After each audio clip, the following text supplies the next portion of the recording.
in this matchup. So, bans coming through. There is the Nidalee ban. First ban out. Freddy not going to get his hands on that one. Orianna taken away from Jesiz, taking him out of his comfort zone. And SK Gaming very much focusing on the mid lane man, Froggen, Kassadin, and Twisted Fate. So, Maokai's still up. Alistar's still up.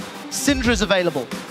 Ahri is still available for Jesiz. And I was praising his Ahri play during the end of the regular weeks, but I was a little less impressed over the quarterfinals. So we need to see what route Jesiz is going to go, and there's the AD carry ban you were talking about. Yeah, that to me signals that I think is going to be a Tristana first pick.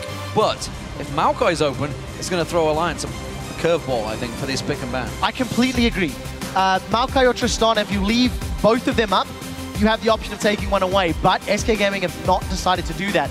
We've seen first pick Nami's coming out of some of the other teams, which caught Deficio off guard earlier today. And Nami's definitely risen in prominence along with Morgana in that support role. A lot of time left on the clock for Wicked thinking about it. Yeah, this is a consideration. It could be for Nyph as well, but it seems that it will be Wicked that will lock in the cow. We'll see if he plays that in the top lane. We'll see if he picked it up, of course. We saw a lot of that in the last match. Jesiz himself played it very well in the quarterfinals and in the last match against Fnatic. So just to put some thoughts on the table, Morgana's available, Zillion's available. These are champions that SK ran in the quarterfinals. Elise, if they want to go that route. Tristana, if they want to deny that from Tabzz. There are a lot of potential picks for SK, and the question is, what are they most comfortable running? Because we're still not 100% sure where this Alistar will go. Alliance not being seen on the competitive stage in this patch, they have that versatility in their pick to decide where they want to put it. Well, looks like Freddy will fall back on Aatrox. It's currently hovered over. Has worked very well in the semi-final series, and it seems they're going to leave the AD carry open. They want Svenskeren to be covered off. He is a big part of this team. His ganks generally set the pace for SK Gaming. Predominantly throughout the whole season, SK have been slower in the lane phase. They've been weaker in the early lane. It's late game they get going. It's why we kind of call them the mini Alliance, because Alliance do the same, except they do well in lane phase. Yeah, I think so. I think that's a fair assessment. But I think it's also important to note that against Millennium in the quarterfinals, SK stepped up. They were winning the laning phase. They were, taking control, not dominating. Against Millennium. But that's the question now. Was it SK performing very well as that made the gap seem so strong? Or were they legitimately just playing better? And this is going to be a true test because they are going up against some of the most talented players in all of Europe. But look how slow teams are locking in champions. Really, really taking their time. It tells me that the pick and bans may have threw a few of their options off. Ahri is locked in here. And I think that means they're going to try and put Jesiz on the back foot. Ziggs is available. This is a possibility for him. As a Zillion. If they wanted to go that route, Zillion revives. If you want to put Aatrox down, if you want to lock in the likes of something like Vayne or Tristana, as we've been talking about multiple times. So for Tabzz, does he run Lucian? Does he feel confident in a mid-game power spike, or does he want to go hyper carry, or does he want to go pick? I mean, there's a lot of options here for Tabzz, and he's played all of those champions at varying stages this year. So for supports, everything open. What will Nyph go with? We've seen Nami coming into as the priority support, honestly. While Fresh, while Morgana is out there, a lot of people still go with Morgana, of course, alongside Twitch, it is going to be a Nami again. Yeah, Alliance actually locking in their respective champions in order. So we've got a very heavy pick-focused team comp. Alistar will struggle a little bit in lane, but he will do very well later in the team fights. And if Alliance can land a charm or a bubble, Lee Sin, Twitch, and Ahri's damage can just focus that person down. And if you actually look at SK's squad, there's 3 very squishy targets there.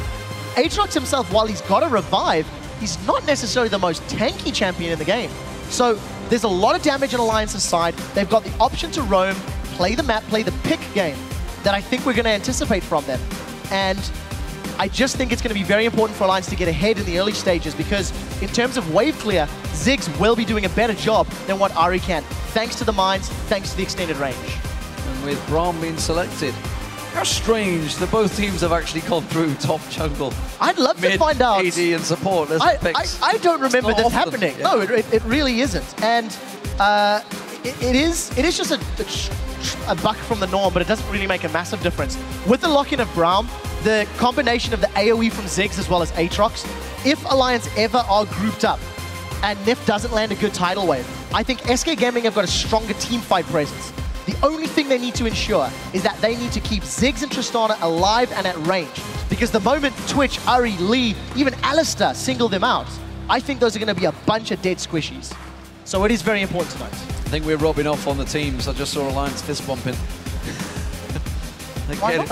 I read a fantastic study. It's hygienic. I know. You stole my word, D-Man. We came up with that internally before they came out as a well, it's scientifically discovery. proven. I'll just tell you that, right? We're first on that one. So, have these champion picks made you want to swap your vote? Well, we'll see. Tweet us hashtag AllWin or hashtag SKWin, and we'll see if there are any changes as we head into the game. Big, big first match. We just saw previously, of course, Roccat coming out huge in game one, upsetting Fnatic massively. Can SK do the same? I think it's going to be up to Alliance to try to determine this lane swap scenario. I feel like Aatrox should be able to bully Alistar in the early stages of the game, and I think that Tristana and Braum are going to need levels before they can duel Twitch and Nami. I think the harass and the poke from Twitch in conjunction with Nami's damage is going to be difficult to deal with. So whichever lane can get a stronger advantage may determine control in the mid game. Well, here we go, ladies and gentlemen. We are about to get game one underway, the second semi-finals. Fnatic, they have made it to the 2014 World Championships. Who will join them? Will it be Alliance or SK Gaming? And who will face Roccat tomorrow in that frightful third place playoff to see the final team selected? Alliance, big favorites coming into this matchup up against SK Gaming, who themselves, well, they topped the season, remember, in the spring. They didn't win the final stage, they finished second overall. And Alliance stole that glory from them this time around and led all the way through the season at the top of the table. In Trevor, it looks like we are going to have a full five-man late invade. Will they catch on to Nyph? Oh, we'll see. There's a bubble or a knockup potential, and we need to see what lands. Bubble's going out. Flash from Freddy. That's actually very important, because Shook now has a massive, massive target on Freddy's back. We need to see if he can punish him. If Shook does the clear, gets double buffs and goes for the 3.5, 4-minute gank, maybe they can look to get Freddy's passive or similar. Well, of course, does have that dive to get away. Dark Flight should be okay-ish. We'll see whether Shook does sit up there and try and babysit Wickd. He has, in the past, helped out Froggen and Tabzz heavily and left Wickd kind of on his own. I really like what Alliance has done regarding their warding. They placed all the trinkets up along through the jungle. Going to be looking for those lane setups. Going to be looking for the ideal situation for them. It is somewhat mirrored by SK Gaming, though not quite as many wards. And I know I'm going to sound like a little bit of a broken record, but for SK Gaming, they have bought and placed the second lowest amount of wards out of all European teams.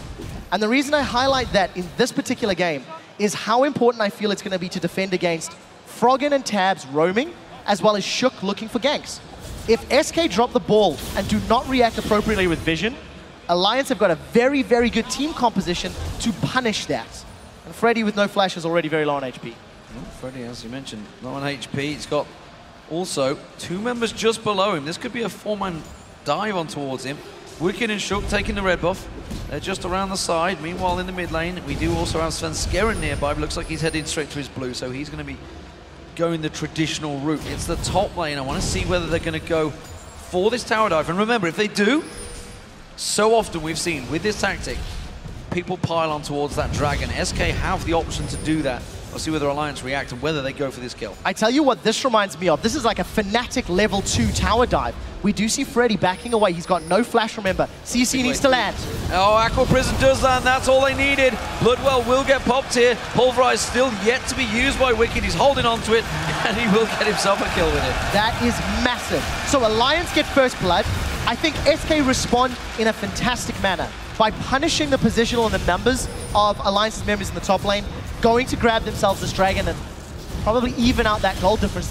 What I'd like to see is how much damage Alliance have put in that top tower. It doesn't look like Shook or Wickd stuck around to punish it. Tabzz is in fact trying to deny experiencing gold from his opponent's top laner. So trying to push Freddy even further behind. So dragon goes down.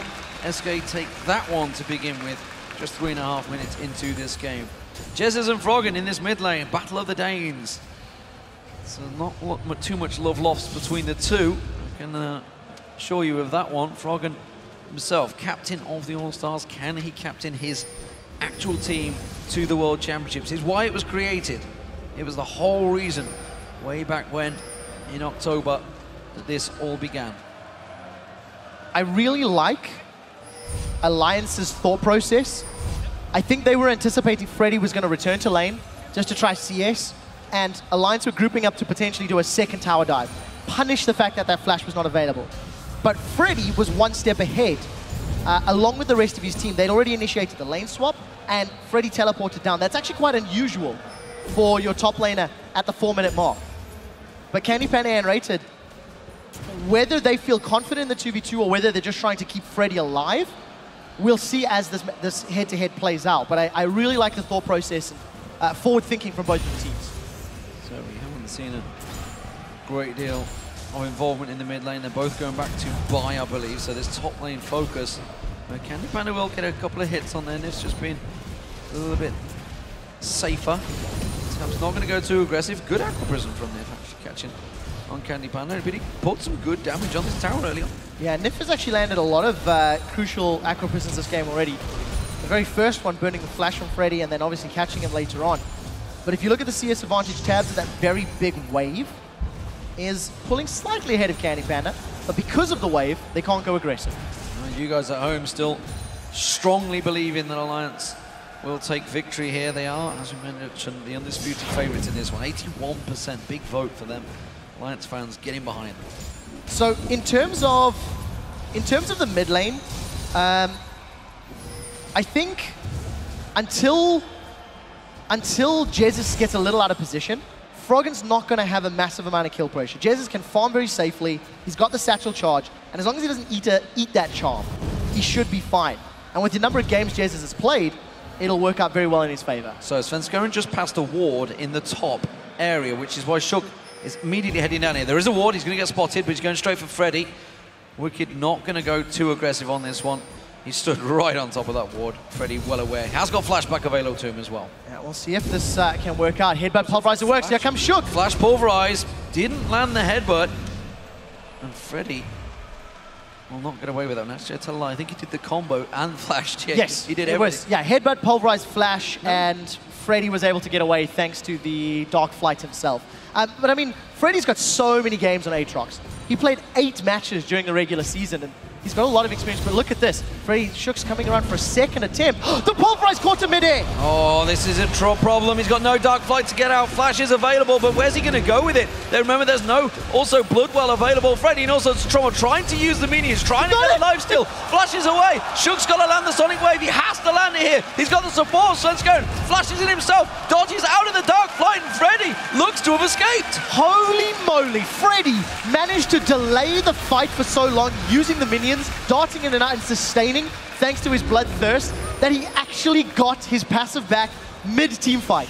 And that is why Alliance backed away. Shook thought he could pop it and maybe get the kill, but that's a flash down. Wickd and Shook expended both of their flashes trying to kill Freddy, and they need to be a little bit careful with positioning.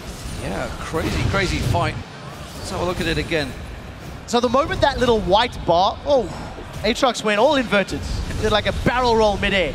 But you'll see it turn from white to red, and that's instantly meaning that Freddy's got his passive available. But look, the two melee champions of Shook and Wickd, they can't get through the wall of minions. Why, minions, why? And Freddy did such a good job of using the tools around him to actually survive that gank. That was super cool. That's a big play for sure. Big plays. Something we've been seeing all season long from these teams. We'll see how it progresses at the moment, Alliance. Well, they have the smallest of advantages. They are equal in gold, though. We'll see. This top lane, actually, is an interesting one. Tabzz and Nyph. Probably one that should be putting a little bit more pressure. Candy Panda's reacting, and we may well see an invade here. Shook going up, but the red buff already gone. They had a ward on it. Tabzz managed to plant that one, so they had full vision. Shook is going to back away. Blue buff for Froggen. So I'd like to expand on that thought of Tabzz and Nyph. I do feel that if they'd had the 2v2 earlier, that Twitch and Nami could have bullied Tristana and Braum, obviously because Braum is melee. But once Braum has his full complement, his spell reel available to him at level 3, if nRated gets a good combo where he can sort of dash to the minion, land the concussive blows, and start getting that stun down, all of a sudden the burst from Tristana is actually quite powerful in the early game. So that could be where the slower pace comes from. Both level 6, Freddy, he's used Massacre actually. Yeah, he used his ultimate there. Dark Flight and ultimate. Wickd just walked away. Didn't pop his own. Unbreakable is still available. Svenskeren coming back around. This is going to be a tower dive. That's a risky, risky tower dive on a cow that has his ultimate. Yeah, we'll see if Freddy can bait it out. That's obviously going to be the go signal. For the time being, Sven has not really made an indication of tower dive. He's just counter jungling. And I do agree. I think this will be very, very risky. The fact that that Unbreakable Wall is still available, this is going to be difficult. Let's see if Sven and Freddy can pull it off. Freddy does have Bloodwell as well. Well, he's going to have long enough to hold out. Cocoon doesn't land. Shook comes in there. He's going to get pulverized the second he lands. No, didn't go for it. Happy to just farm it out. nRated, good block there, using his Unbreakable to stop the wave. And that will not catch on towards Candy Panda. Froggen goes aggressive, throws his orbs towards Jesiz. Jesiz very low there, but Spirit Rush used by Froggen. Yeah, going to just try and get some lane control. It hasn't resulted in a kill yet. Look for the charm, if he can catch onto Sven. Sven, no Spiderlings! Flash charm lands on towards him. He's going to get Shook coming in, but they're going to have to back away. They're in a 3v1. Oh, good catch there. Jesiz managed to catch on towards him. The kick from Shook. He fancies following it. Jesiz very low. Mega Inferno Bomb still available for him, and he will back away. So close. If any of those skill shots had just been a hair to the left or right, that could have been another kill on the board. But Jesiz manages to get away. Svenskeren throws in support, but Summoner spells blown for both Svenskeren and Jesiz. Froggen without flash, without ignite. Even on CS as well. And Jesiz continuing just to sort of keep control of that middle lane, thanks to the Mega Inferno Bomb. But SK holding even. 10 minutes in, they initiated a lane swap. They responded to Alliance's tower dive, and they're even on gold, thanks to that very smart dragon play. Yeah, even which is not something you can often say about SK. Even across all lanes, which is potentially a problem for Alliance, because SK are always fantastic when they reach the late game. But then again, so are Alliance. These are both teams, and Froggen has said it to myself many, many times when he's been talking about fights. It's like, you always talk about, you know, how we're slow and how we get going. You never mention that all we're doing is just waiting to hit that one point, that one power spike, and then we turn and fight. Everybody goes aggressive. Yeah, and we'll see if they've hit that point. Tabzz looking for Freddy, and Freddy's just going to take a short flight out. The one thing Alliance have to be, I think the only massive concern for Alliance is how well Candy Panda is going to play the mid to late game.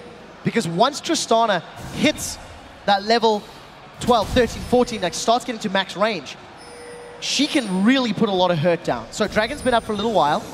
SK have got better positioning for the moment. Tabzz is away from the team.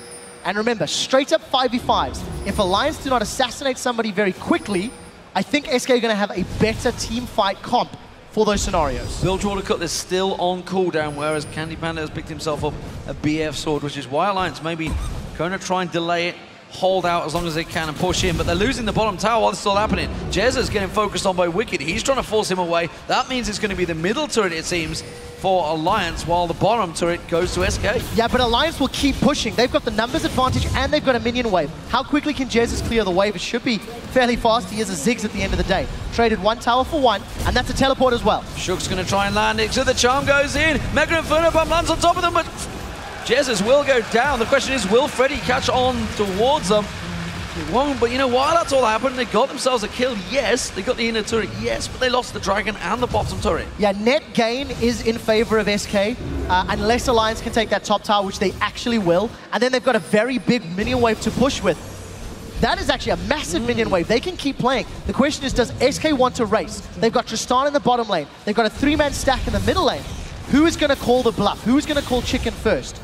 Alliance are not stopped. It's actually Alliance that are doing it. Yeah, Wicked's chose to defend the bottom turret instead. He's like realizing he cannot defend 3 members in that mid lane. He's going to go down and try and hold Candy Panda off that one. They're going to give up this outer turret, it seems. There's Wickd going in towards Candy Panda. He's just going to clear out the wave, trample across them. SK will pick up this mid lane, and a risky game for both these teams so far. Nobody wanting to blink there. Overall, still net gain for SK. They get themselves 2 towers out the deal, but they also get a dragon. The cost of the dragon was Jez's life, but it means SK has got a small advantage. It is 1,000 gold. It's nothing to write home about at 13 minutes. But what is important to note is Alliance are making aggressive calls. we're going to push middle, we're going to push deep, push top.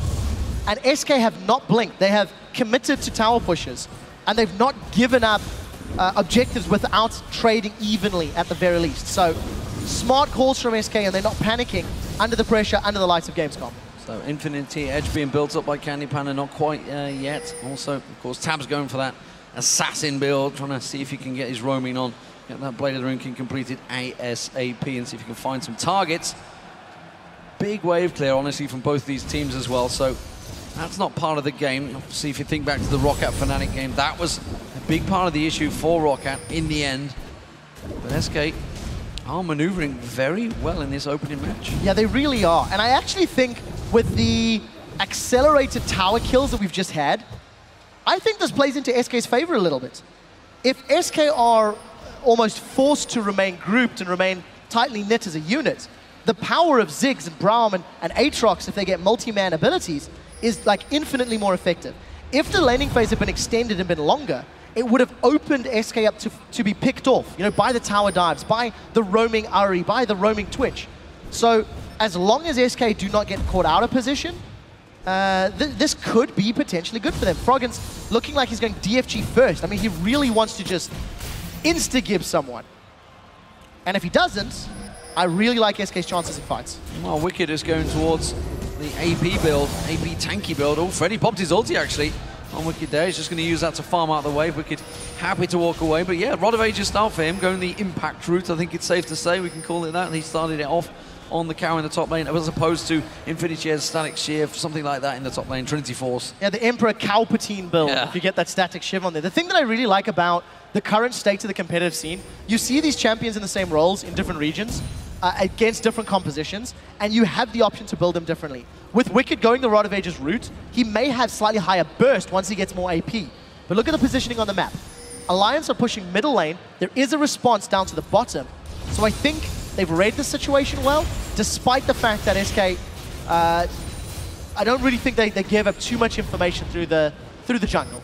Yeah, they almost got caught out. Froggen wants to come from behind. We're waiting around. There's the wave that's going to get blocked out by nRated. Aqua Prison's flashed away from. That means the support's flashes down. Froggen comes around the side, spotted by the pink ward of SK. He's waiting deliberately. Going to get caught out with a cocoon. The charm lands on Svenskeren. It's enough to get away.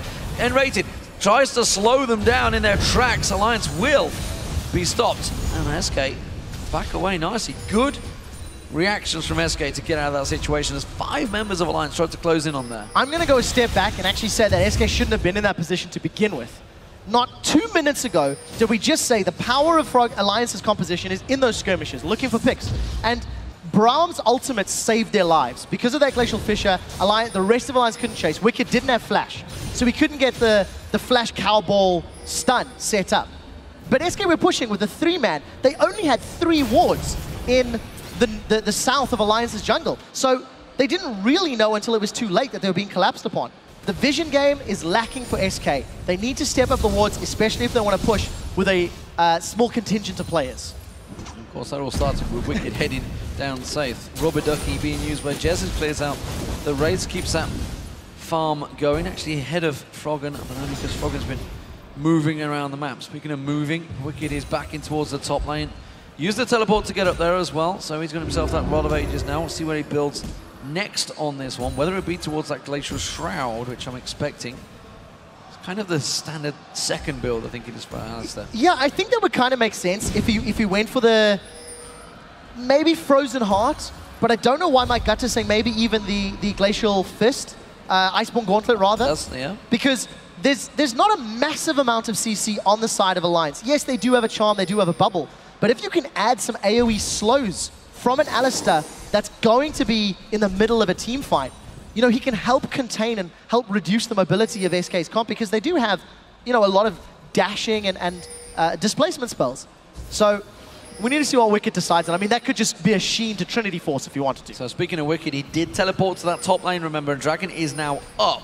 Freddy has his teleport, Wickd does not. Shook's going to get caught out. Oh, Cocoon.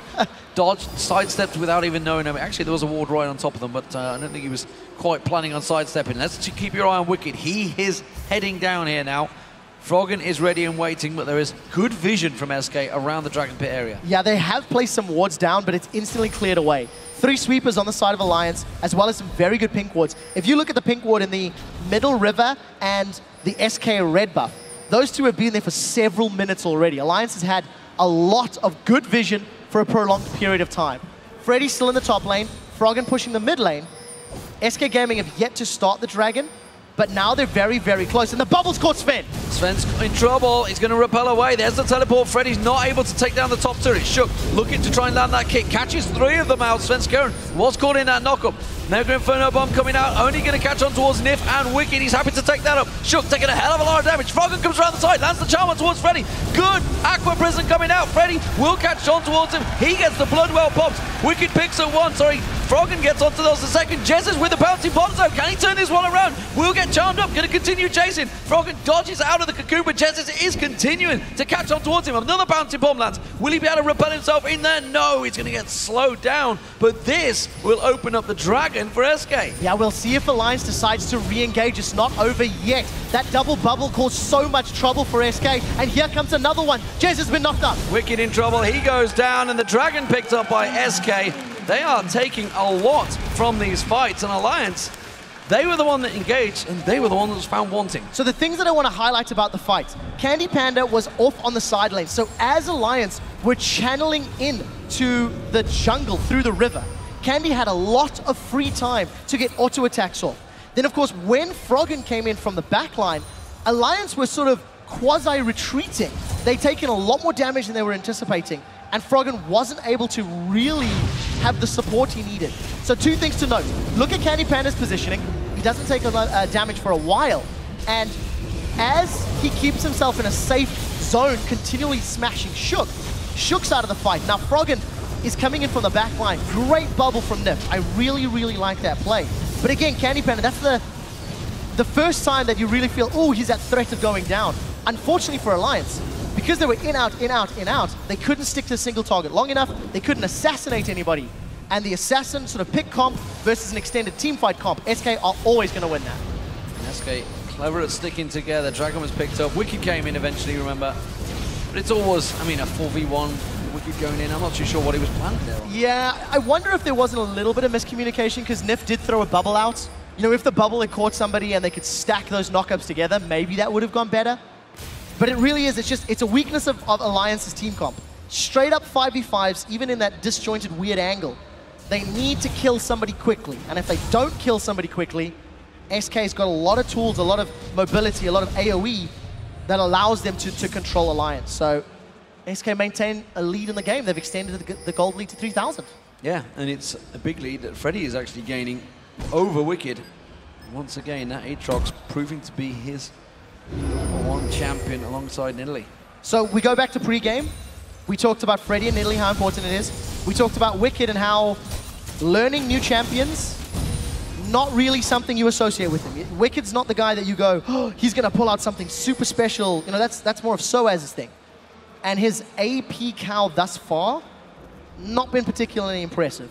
Previous engages, not really working out. But again, it is a champion that scales. It is a champion that wants to be in the thick of things. Let's see if he gets a couple more items, if it does turn the tide. Shook's going to try and sneak down here again. We talked about lack of vision for SK. They've only got a singular ward. He's going to spot Shook. He's actually going to walk past it. He could have snuck around the back of them towards the tri-bush. Aqua Prison doesn't land. Nyph takes a couple of hits there. Now Shook finally appears. Candy Panda quick to escape.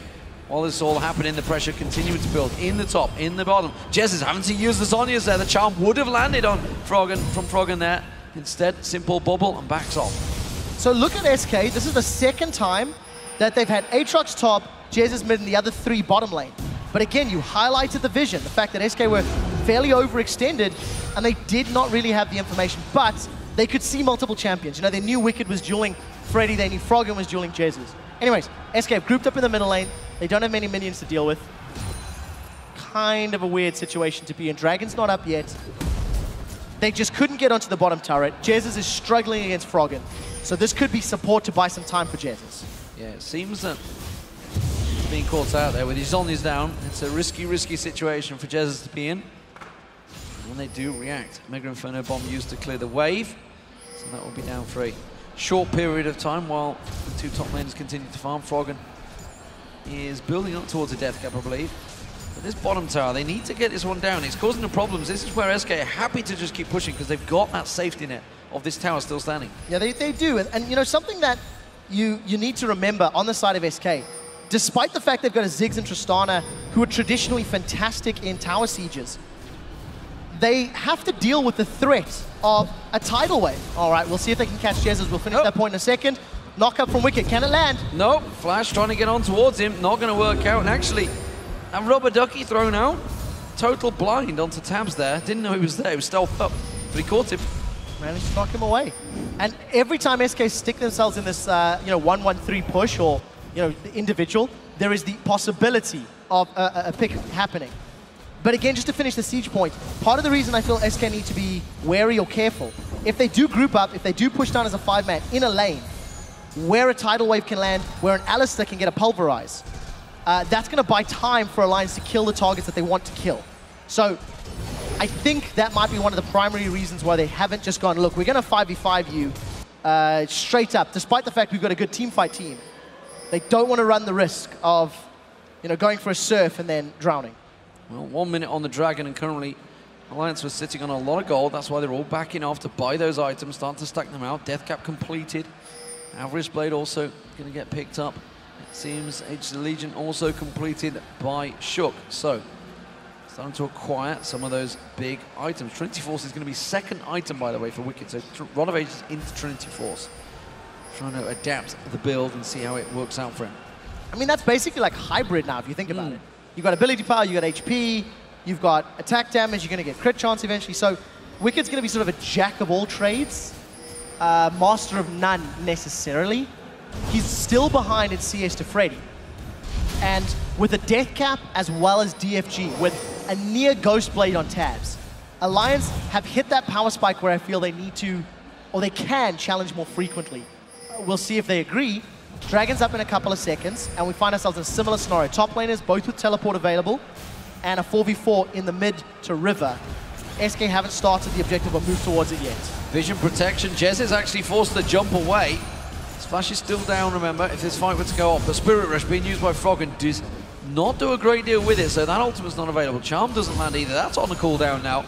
And Alliance not landing their skill shots. They're going to have to step away. No, and the longer the extended siege goes off, the poke from Ziggs is just going to whittle away on Alliance. Alliance don't have that same level of ranged poke. So SK have started Dragon. Braum ultimate is available. There's no ultimate from Froggen. Keep that in mind. Wickd has to get a good initiation here if Alliance want to do well. Tabzz' Rat-a-tat-tat is down. He's not been able to use it here. Alliance have to back out of this fight. They should not have taken it in the first place. And SK Gaming could come out very big here. Freddy gets on one, takes down Nyph, jumps on towards him. Bloodwell's still available, remember. Tabzz is going to try and sneak away from this one. Froggen gets picked off. Panda takes him down. And Alliance ultimates were not available in that fight. They should not have taken the risk. No, they did not want to look for the 5v5. They didn't want to deal with the ranged poke. And on top of that, Wickd actually helped Freddy by headbutting him over the wall so he could keep auto-attacking. SK have set themselves up a death bush. If Alliance go to peak Baron, this could cause trouble. Panda's going to play bait. Oh, he's actually playing a lot of bait. Here comes SK. He's going to try and catch on towards them. And we'll get the slow on towards Wickd. He's in trouble. Ultimate not available. Froggen's going to get going. Can he get the burst? He gets Panda down. Wickd goes in. 3-man pulverized. But there's not a lot of follow-up. Wicked's going to go down. It's going to be the sacrificial cow. Instead, Alliance now back with Tabzz. Rat-a-tat-tat is back available. That's actually very, very good for Alliance. Not only because they got another kill for Froggen, but because they prevented Baron going down. And, at the replay at Dragon, Wickd, he just doesn't get an opportunity. nRated is zoning him, is sort of gets the stun down thanks to the help of Panda. And of course, because Alistar can't be in the front line, Alliance are in full retreat. Froggen's got no Spirit Rush. Here's to knock over the wall from Freddy. And you've also got Shook on the sidelines. He's trying to play Dragon Stealer, which I guess is a decent attempt. But if the rest of your team is trying to fight, you need to be with your team. Because Alliance don't have that massive team fight power. They need the knock away from Shook's Lee Sin. SK grow the lead even more, and I think they're handling their team comp and their opponents very, very well. Yeah, they managed to, I think, get something out of nothing there with Panda being killed for Alliance, honestly. That was a little bit lucky of them, because if they'd have come out behind in that fight absolutely could have been a Baron for SK, or even worse, maybe they just pushed down, taken an in, but who knows, that middle run was building their way. So Alliance, risky situations. Jesiz himself has flashback available to him, and that is big because he has been focused a number of times. Froggen catching on towards him. Flash is not up for Candy Panda, so he's going to be careful. Froggen will be looking to assassinate him. So despite the fact that Jesiz, yes, has been sort of punished and playing on the back foot, he's not behind in CS. He's only given up 1 death. So yes, he's been playing defensively, but you know, all credit, got his Hourglass completed, got that Athenes. He's got the wave clear, and he's defended the inner turrets in the middle lane. Alliance have yet to take the outer turret in the bottom lane, while SK have yet to take the outer turret in the top lane. It has all been about these dragons for SK Gaming, and Alliance still looking for that power spike that says, now we can go in. Well, SK have got themselves positional advantage to try and push on this turret. Don't think they're going to be able to follow through. Wickd in this top lane, all on his own at the moment. Cocoon sidesteps Svenskeren. Sonic Wave catches on Jesiz. Aqua Prism not landing. Skill shots all going wide so far. Alliance looking to chase, but again, finding nothing. Wickd and Freddy, just going at it in this top lane. Triforce was complete, but then again, Spirit Visage and Play the Rune King. Play the Rune King was used, by the way, in that last engage, so I think we'll see Freddy probably backing off soon. As with both of their ultimates, Freddy and Wickd really went toe-to-toe. It does look like Wicked's doing a better job of fighting Freddy, though, so we'll keep an eye on how that transpires. But now SK feel confident. They've grouped themselves up. Tidal Wave is available for Nyph, but I think without the front line of Alistar, maybe that's why SK are playing Brave. It's taken them 30 minutes to even consider a siege. And the wave clear from Alliance is still solid enough, and they couldn't even get any auto attacks on the turrets. I think the worry for SK is, while they are doing good, their groups right now, you've got to feel that at some point in the game, Tabzz or Froggen is going to pick off either Jesiz or Candy Panda. They're going to find that kill, that one pick that they've been searching for. One of those skill shots will land, and that is when SK may well find themselves in trouble. They're going to take this top turret, they're going to go 3-2 up, and that's going to continue their gold lead. It is a 5,000 gold lead, and it's not too bad, honestly, this early on, because SK are predominantly the team to fall behind, but 30 minutes in, they're looking strong. Yep, much like the quarterfinals. Oh, here we go. It's not domination, but we do see SK out of position. Backing away. Alliance couldn't respond quickly enough. You know, the thing is, SK have actually got all of the tools to avoid giving up those kills. I do agree with you that yes, Alliance, if they land the skill shots, if they land the bubble or the charm, or Tabzz surprises somebody with that ambush, they can just instantly kill someone. But Svenskeren can repel. There's a satchel charge from Jesiz, rocket jump from Candy Panda, nRated if there's minions or teammates around, he can jump to them. Freddy can move as well. So it's a single target spell on the side of Alliance. And unless they all fire of it fairly simultaneously, you actually think SK have tools to deal with it. The question is, who's going to make the bigger mistake? You know, is SK going to fail to dodge the skill shot? Is Alliance going to overcommit to looking for the kills? And as it stands, Alliance have already overcommitted once, after that previous Dragon fight. It's funny, you look at Alistar and you think, well, it's pretty similar to Malphite, and sure as hell Wickd used to enjoy playing that one as well. So it's a champion that, I guess, fits him well, which is why he's moved on towards it. We'll see whether he sticks to it. Blue Wolf picked up by Jesiz, and now SK looking to make a play. 30 seconds until that Dragon is shook. May well be captured here. Cocoon dodged out of, had to quickly ward and safeguard away to avoid the damage. Once again, warding, very lax, I think, from both of these teams. If you compare that to the Fnatic Roccat series from earlier, there were so many more wards at the 32-minute mark. The game is a lot slower paced, I would say, though, because there is only 2 towers to 3. But Dragon is up once more. Alliance have decided they're in the mood to fight once again. They have their ultimates, and Wickd is stronger with Trinity Force and the Chain Vest. But again, in order for Alliance to win, they have to kill somebody instantly. If they do not kill a threat, SK can win yet another team fight. Dragon's going down, and I think they're going to start this very, very soon, D-Man. Well, I think Alliance is going to be too slow to engage. Instead, they're going to try and turn it around. There's the ultimate pop from Wickd. Will he land anything? Charm goes on towards nRated. Mega Inferno Bomb was fired off with Grain. Not a great deal of damage from Alliance. The head put Freddy away, but he lands on Shook and tries to turn him down with some more basic attacks. Everybody backing out. Good damage coming out from Froggen now. But again, Alliance being poked from range, and SK happy to kite them. They're going to back away from this one, it seems. Oh, Nyph almost taken down. They return back to the Dragon. Tricky stuff for SK here. Alliance did back away, but it's not over yet. SK still looking for blood. nRated very low this time around. I'm not too sure he's going to be able to guard anymore. Wickd actually went back and teleported back into the fight. He comes around. He's poking off there. Catch on towards Svenskeren. He manages to land the smite on towards it. And now Wickd in trouble. He needs the assistance of his teammates, but he's not going to get it. He will go down. Freddy gets himself a kill. And it's another win for SK. Candy Panda, not done yet. Flash engage on towards Shook. Has to jump towards Nyph and gets away safely. But again, a dragon and a kill. SK continue their gold lead. A dragon, a kill, and they get Wicked's teleport as well as rough idea on his timing. The one thing that did happen, Alliance minions did take down that bottom tower, so Alliance actually, playing the map fairly well in terms of minion wave management. But SK are just showing once again that front line of Freddy and Braum is so tanky and they provide so much CC. The damage dealers of Alliance cannot get to the back line. They cannot catch Sven, Jesiz, or Candy Panda. And as that fight progressed, Alliance did a very good job of kiting backwards. They pulled SK towards them, put a lot of damage down on SK. But once again, the mobility and the range of SK just simply outfought them in the team fight. So they got the dragon. They managed to continue to maintain control. And that kill that we were talking about that Alliance is looking for, they've yet to find it cleanly. Yeah, it's nRated doing a great job of just blocking his face checking in front of that charm every time he comes out from Froggen. Happy to stand in the way and block all of the damage. And probably quite frustrating. It may well even force a ban, who knows, in towards the next match. Braum has been banned many, many times before. So, SK grouping up, and now, can they begin to start the bait for Baron? Froggen, oh, actually gets spotted. There is a ward there, it will get swept and cleared. Almost walked into 4 members of SK. I think SK have stepped up their vision game in the last few minutes. They do have more wards in the entry to their jungles, which is quite smart. It's going to reduce the risk of being caught out.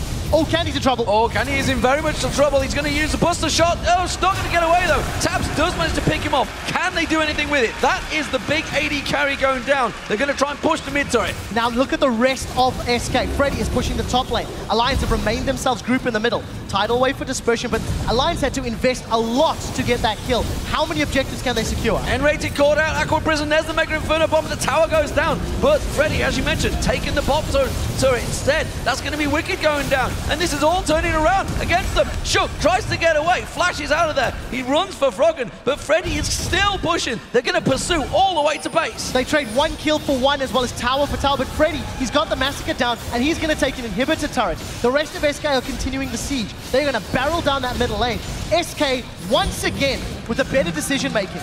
Alliance had to invest everything into just killing Candy Panda. Spirit Rush, Flash, Ignite from Tabzz as well as Froggen. And yes, they did kill him and get a tower, but then Wickd and Shook, they're reading from a completely different playbook from the rest of the Alliance squad. They go for some form of tower dive, give up another kill, and lose the top, the inner and inhibitor turret top lane. Oh, Jesiz caught out. The charm lands. Zhonya's hourglass used. Everybody rushes to his rescue. Tabzz is going to try and catch on. There's the flash going down. Spirit Rush, just one last shot available. Will catch on towards him. Svenskeren is going to repel. Has to get away from that one. He will get away safely. Froggen once again gets the kill, but nothing can be taken from this for Alliance. No, they can't. They don't have the forces really to deal with this, and they do have Wickd alive. Teleport will be up in a few seconds. Froggen has gone into full carry mode. The last few kills have been completely solo, almost to the disregard of his team. Svenskeren is alive. He's running from base. The rest of SK are there. There is a knockup from Freddy. There's no Glacial Fissure from Braum. Keep that in mind. This is going to be very, very risky if Alliance stick around. Combo didn't land from Wickd. Instead just headbutts Freddy away. Freddy Dark Flight on towards Froggen. Froggen taken so low from this one. Can he get away? Aqua Prison was good from Nyph. It will be enough to stop him. The Dark Passage is not going to be available to him. Freddy's going to get caught out. Will go down. But have they got the damage? Freddy putting so much back on towards him. nRated running for his life at the moment. SK trailing back on there, but Jesiz will be back in 2 seconds, and Alliance, again, simply gets a kill for nothing. The moment Alliance get a kill, that is when their comp has the advantage. They can single out targets, but it takes a very long time to kill Freddy.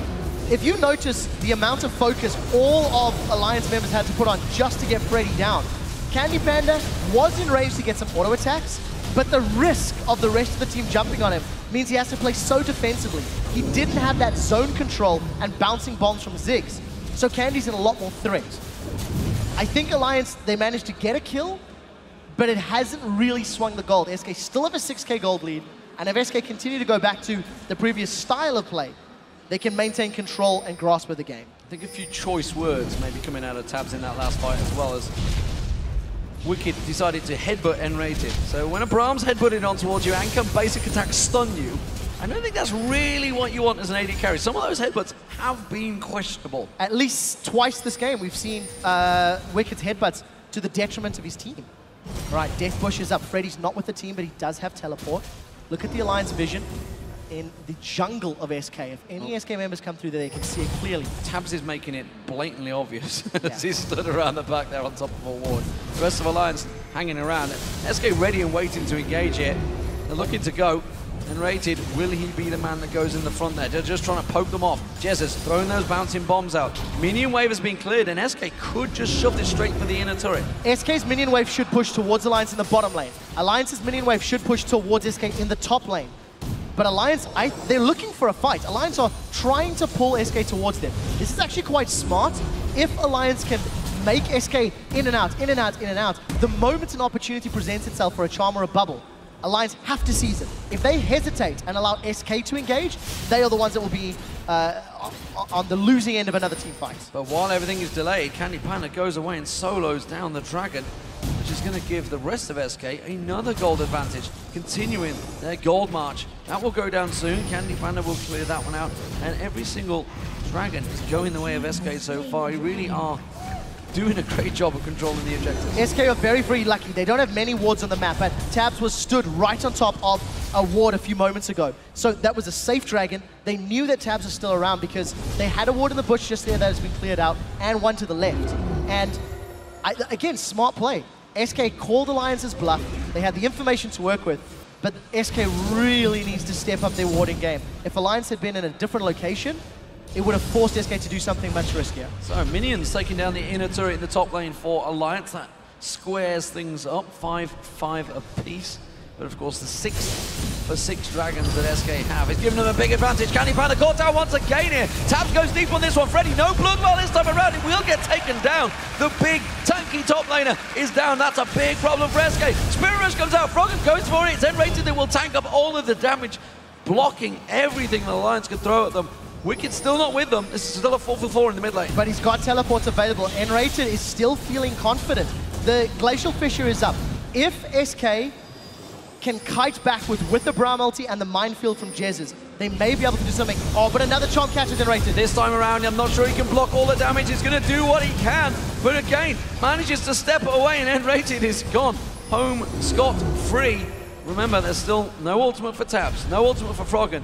They really want to try and start something off, but I don't think they want to risk it. They're so scared of that Mega Inferno Bomb and Svenskeren repelling in there. Yeah, and you have to highlight the fact Candy Panda used his Buster Shot a moment or two ago. I think Wickd jumped onto him. So there's that knockaway that's not available. SK have to stick around at the risk of losing Baron, but they've lost a lot of HP. Sven's got no mana, and Froggen wants to blow someone up. Charm lands on towards Svenskeren. He takes the burst damage. nRated tries to block it. There's the teleport. Freddy back in there. He's going to dark flight in, but the Baron's already been picked up. Mega Inferno Bomb. Nyph taken so low. Svenskeren's going to lock on towards him. He will drop down. Froggen turns around, pops on towards the next one. Dark Flight comes out of Freddy, locks on towards Froggen, takes a lot of the damage down. Finds Svenskeren, back gives himself the double. Candy Panda's going to pursue, wants to look on towards him. Shook has to jump away. Jesiz is following through, but Froggen, he's going to get away very, very low. Or is he? I don't think he will. They're chasing his minion wave. Another charm. Tabzz steps down. Candy Panda stealth his way down there. Froggen blocked up with the mines. Still alive. Gets the charm down. Freddy in trouble. In comes Shook. That's the safeguard. Freddy will finally drop down. Tabzz comes in now. He's chasing on towards him. Bloodwell back up. Freddy's going to come around here. Can Jesiz manage to live here? Zhonya's hourglass. I don't think he gives a sky. He will put the mines down. One more shot. Tabzz gets on towards him. The Baron was picked up over all of that. Kills going back and forward. What a crazy game this is turning into. Alliance need to keep Tabzz alive, and the reason that Alliance won this engage is because it turned into a multitude of skirmishes. Every single member of SK was going in drips and drabs. That's a 3 versus 2. Now all of a sudden, Froggen gets away, picks up a kill, and you know, the moment SK begin dispersing and being pulled apart, they are at risk of being picked off. SK needed their full complement of players. They didn't have them available. Tabzz is just going to blow Candy Panda up. I mean, that's 3 auto attacks, I think that was, with spray and pray down. And it's just cleanup duty. So Tabzz has got the damage. when Alliance find the opportunity that works for them, that's when they can win the fights. SK have been, I think they've been like strung out, because as this game has progressed, they're making positional mistakes, they're getting pulled apart, and that's when Alliance is winning. So, Alliance hanging on, skirmishing the way through, now with the Baron. Only on 2 members, I feel. I think it's only on Tabzz and Shook that are all remaining. Will they do anything with it? Remember, still both 5 towers apiece, and still 5,000 gold to the good for SK Gaming. Blue buff. It's going to get picked up by Froggen. Eventually. Eventually, waiting for his cooldown. I think for Alliance, every time they've actually picked the fight, they've had minions in their favor. I mean, the minions took that top inner turret during the course of that sort of build-up to Baron. Earlier in the game, during a dragon fight, Alliance minions took a tower in the bottom lane. Look at the very big minion wave that's building up in the bottom lane, and all of a sudden, Alliance are playing aggressive. All of a sudden, Alliance are moving through SK's jungle, which, by the way, has 0 SK wards, 2 of them on the blue side, but they don't have a lot of information to work with. Well, it's a 1-4 split push. You can see the middle being pressured by Alliance. The top wave will also push, I think, in Alliance's favor, looks like it. And Alliance holding on. But there's a Ziggs on SK's team. That is always a tricky thing to push against. You can split push all you like, but that Mega Inferno Bomb will wipe out the wave. Good catch on Froggen. Delays some damage on there, but the rest of Alliance will rotate round again. Minions cleared out very, very easily by SK. Wickd's going to have to tank this up if he wants to take some hits on that tower. Yeah, he's got a lot of armor though, thanks to the Frozen Heart, and I also like the fact that he's gone for the Captain Boots. Captain Boots are so good in both aggressive and defensive play. If Wickd is retreating and he's in front of his team, he increases their retreat speed. And obviously, the same is on the reverse. If he goes for the tower dive, it allows Alliance to be mobile. I mean, Froggen picked up Paralyzed Crystal Scepter as his 3rd item. If he gets some magic damage on a target, it's going to slow them. And it just keeps playing into this style that Alliance want to do. They want to find the single targets and solo them out. For SK to... I actually think for SK to regain control of the game, they need to force Alliance to group and then just out-team fight them. They've done it a bunch of times. Now the risks are a little greater because Alliance have a much higher item threshold and a lot more, you know, combat statistics. Yeah, I feel a lot of it will be to do with Candy Panda or Tabzz. And remember, Candy Panda now almost at max range on that Tristana. We've seen Tristana's going huge all tournament long. Also in the international wildcard, Holy Phoenix playing incredible Tristana. Very aggressive at that as well. SK, still no Bloodwell backup for Freddy. That's coming up soon. But of course, Guardian Angels was completed by him, so he's got himself a second life now because the Bloodwell has just kicked in. Dragon's up once more. We see the same Dragon setup. And Alliance, they're much more aggressive in looking for picks. You see Tabzz there throwing down the ambush. You almost felt that Shook wanted to follow that Sonic wave onto Freddy. But with a GA and a Bloodwell and Horandian's Omen, it's going to be very, very difficult. Alliance, for the first time in a very long time, have got better positioning to start Dragon, but they've caught nRated. nRated takes a lot of damage before he's able to get that Unbreakable down, finally responds with it.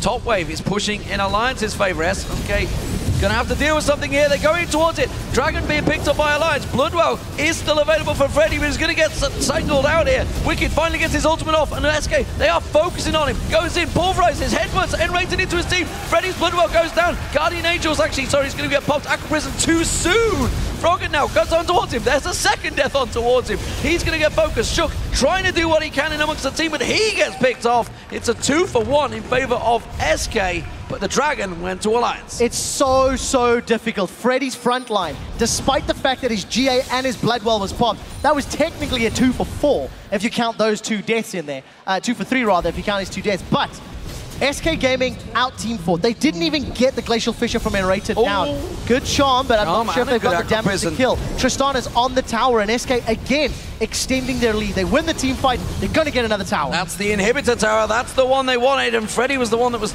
the single target. Tabzz tried to jump on towards him. Froggen and Nyph doing what they could on that jungler, but they weren't able to do it. I'm just going to go back to what we said earlier. In order for SK to regain control, force Alliance to group and then punish them when they're grouped. And that's exactly what Alliance did. I think what SK did, I think Alliance actually team fought very, very well. Tabzz was able to get that GA from Freddy almost exclusively before the fight had even broken out. And nRated was so stun-locked and CC'd, he never got his ultimate off. But look at Candy Panda and Jesiz.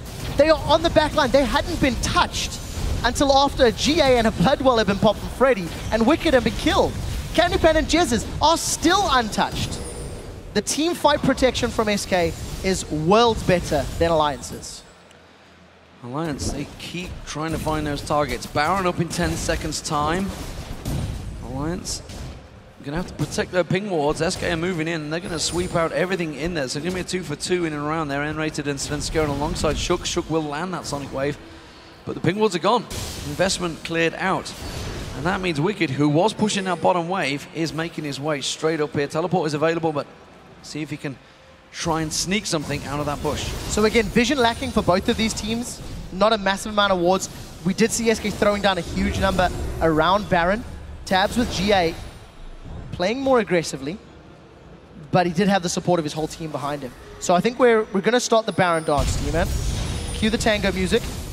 Get your boogie shoes on, or your wellies. I mean, it is in the river after all. And we'll see which team calls chicken. If Alliance goes toe-to-toe 5v5 with SK, surely by now they've learned they're losing the team fights. So I'd like to see Alliance maybe flank. I'd like to see Wickd maybe come from behind if he can. Do something a little different to split up and string out SK. That's how Alliance can win a fight. Well, they got to clear the wards out to start with. That's what the Burigi begins with. Shook trying to blow out that Banshee's Veil of Jesiz, which is going to protect him from the charms. And he knows that he is SK the are target. split. Trying to split them. nRated not with them for once this time around. Candy Panda leaps back in, and they have to back away.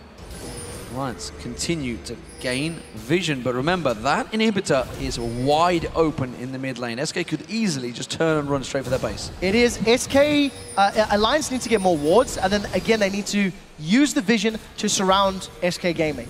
If SK decide to peel for inhib, it almost guarantees a team fight. And if I were them, I would say go for it. They've won so many of the fights, but it's not going to be the case because Alliance has forced him to go for Baron. Sven's eaten the charm. Sven's taking a lot of damage. nRated also caught out by the Aqua Prison. Alliance tried to quickly solo out. Nyph pops the wave, catches onto 3-4 members of SK. Now they're going to run it. Charm lands on towards it. It's nRated again. He will get burst out. Mega Inferno Bomb lands. Freddy wants to get involved, but again, no Bloodwell, no Guardian Angels available for him. While Froggen, he's got his GA up now. He's going to run in towards it. It's a 1 for 0. Lot of spells burned by both sides. And that was the power of Tidal Wave.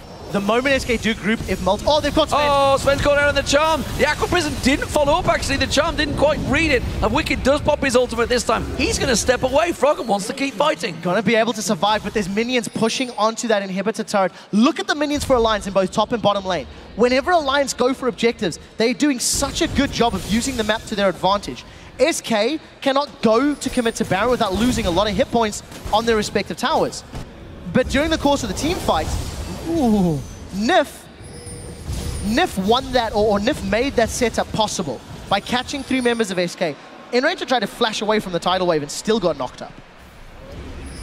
But SK, whenever they're playing defensive, whenever they're peeling and they're on the back foot, Alliance seem to be doing a good job. So Baron started once more. SK once again splits up. Bloodwell is available. Oh, Freddy. Bloodwell just comes off cooldown, as you mentioned. Has the Dark Flight out of there. There's a way pushing in the top lane. Alliance start the Baron off once again. Froggen on defensive duties. Candy Panda trying to leap around the side. Repel used. That's on a big cooldown now for Svenskeren. He's going to have to flash in if he wants to go for this one. Smite is available between the two of them. Who will win the Smite fight? Will they manage to catch on towards there? No, they won't. Shook gets it down. Wickd goes in. Runs interference. He's just blocking them off. Flashes out. Alliance take Baron. Now we'll see who gets up. Candy Panda's caught out. This is massive advantage for Alliance. Panda down. The AD carry is a big target. nRated pops a great ultimate, actually slowing down 4-5 members of Alliance. But they're going to keep on chasing. Manages to get the Unbreakable down, but Alliance, will they keep pushing? Wickd desperately crowd controlled so slow. It's going to be painful for him. But they're going to move for the inhibitor. SK Gaming completely messed up that Baron by once again splitting up. They did not need to do that. Jesiz and Candy Panda were in the river. Now, without an AD carry, Alliance, they're on the turrets. Svenskeren repels. He's got nowhere to land this time around. Will they catch him out as he lands? Oh, the damage not quite enough. Wickd goes in, gets a pulverized. Kick goes onto Freddy. Back into the team, but he's got everything back available to him. Dark Flight, way the inhibitor turret will go down. Now they're falling towards the inhibitor. So the first inhibitor of the game will eventually go down to Alliance, despite SK being the one that opened the base. Can they tank this out?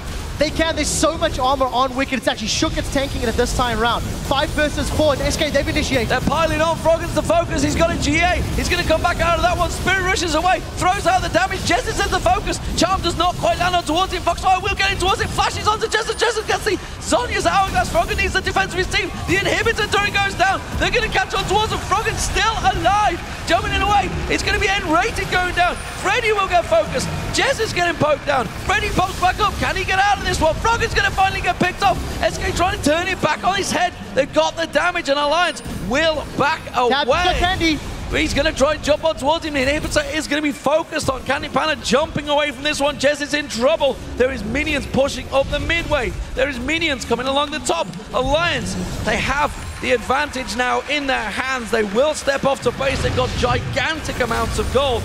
3K plus on many people. Everybody died, but everybody had a revive. So they just drop under the tower on this very aggressive tower dive. Alliance, realizing they had a 5 versus 4, means that they can continue to just focus the targets of SK appropriately.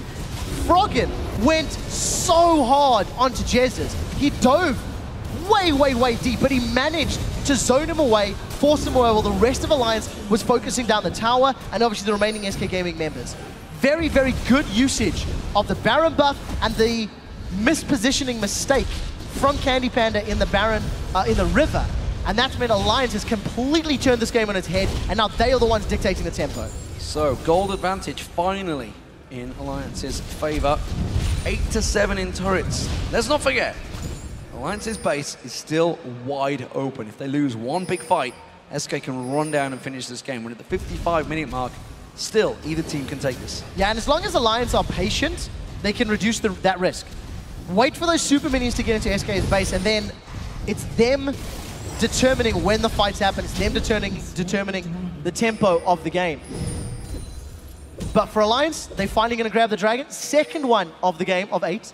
They really have not had any control, any real presence around the pit. Ooh. SK, they're pulling a Fnatic. Deathbush is set up. Can they kill Alliance? They're going in. They're going in, but Wicked's the target. Pops his ultimate straight away. The wave comes out from Nyph, and that's a quick disengage. And now Alliance, they can turn this fight on his head. nRated caught off the side, taking all of the damage. Shook goes in. They want to finish him off. The support goes down. There's super minions pushing along the top wave. They're onto the Nexus turret as Alliance pursue on towards SK, simply delaying them. That's one Nexus turret down. Alliance will follow on through. They've got a minion wave going on towards the inhibitor. They're going to get the damage down towards it. Svenskeren got out, charmed out there. Wickd pouncing on towards him, pulverized to the ground and mashed up under the feet of Froggen as the inhibitor drops the final one. Nexus turret number 2 will fall. Freddy trying to catch on towards them, and the Nexus is exposed. Alliance will take game 1 from SK Gaming, but by God, they have to fight hard for it.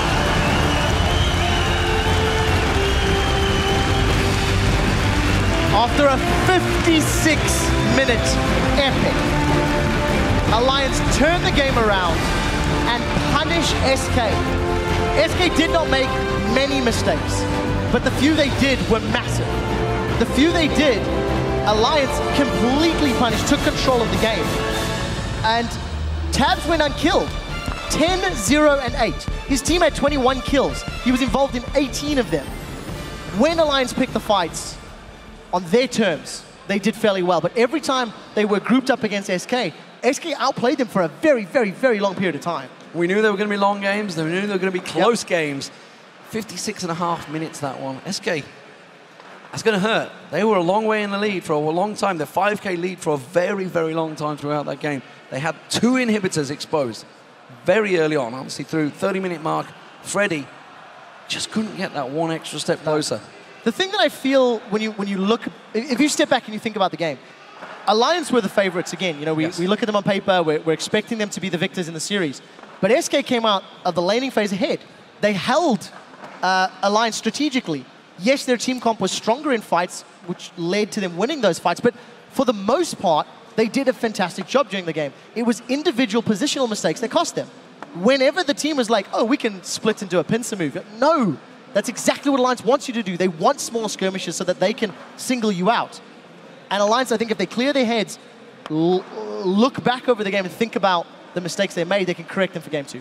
Well, 21 kills overall for Alliance.